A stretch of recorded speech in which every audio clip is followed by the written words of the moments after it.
За ингээд танхимд хүрэлцээрсэн тал шиг бодолтой, уул шиг сэтгэлтэй залуустаа энэ өдрийн мэндийг хүргэе.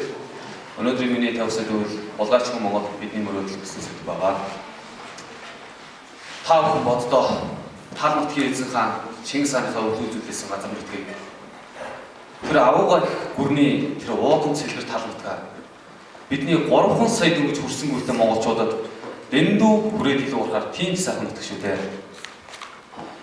Гэвч өнөөдөр бидний 3 сая монголчууд гуйлагч шиг амьдарч байна. Монголчуудыг өнөөдөр алтан дээр суусан гуйлагч гэж нэрлэж байна. Яагаад? Нэг хүнд ногдох газар нутаг. Газрын доод баялгаараа монголчууд нэгч хэсдэг. Тэгвэл яагаад өнөөдөр гуйлагч шиг амьдарч байгаа юм бэ? Монголчуудыг гуйлагч шиг амьдруулж байгаа ерөнхийлөгч төрийн төвшөөдүүд ямар их ухаан зарсан болоод өнөөдөр долларыг тэнгэрт Монгол төгрөгийг газар залартал нь тэгж их ухаан зарж өсгөөв. Өнөөдөр Монгол залуус сэтгэлгээний болгоод маш их хүрчжээ. Эд баялагын болгоод биш ээ, газар нутгийн болгоод биш. Монгол залуус сэтгэлгээний болгоод маш их хүрчсэн байна. Өнөөдөр 5 хантай гэрт 5 хүн байдаг гэж зогсож байгаа залуусыг хараад ичгэж биш, инээгч биш.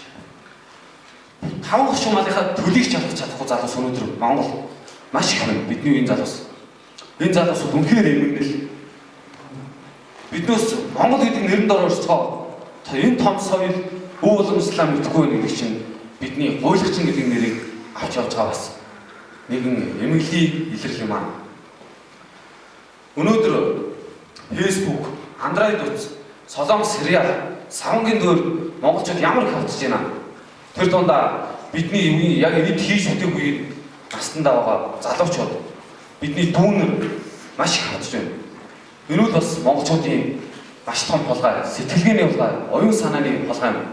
Монголчууд өнөөдөр арагшаа ухрах биш, урагшаа алхах хэрэгтэй. Өнөөдөр монголчуудыг дараагийн Азийн баг ус гэж нэрлэж ирсэн. Гэтэл одоо дараагийн монголчууд дараагийн гэдэг үгч бараг олдохгүй болчиход байна.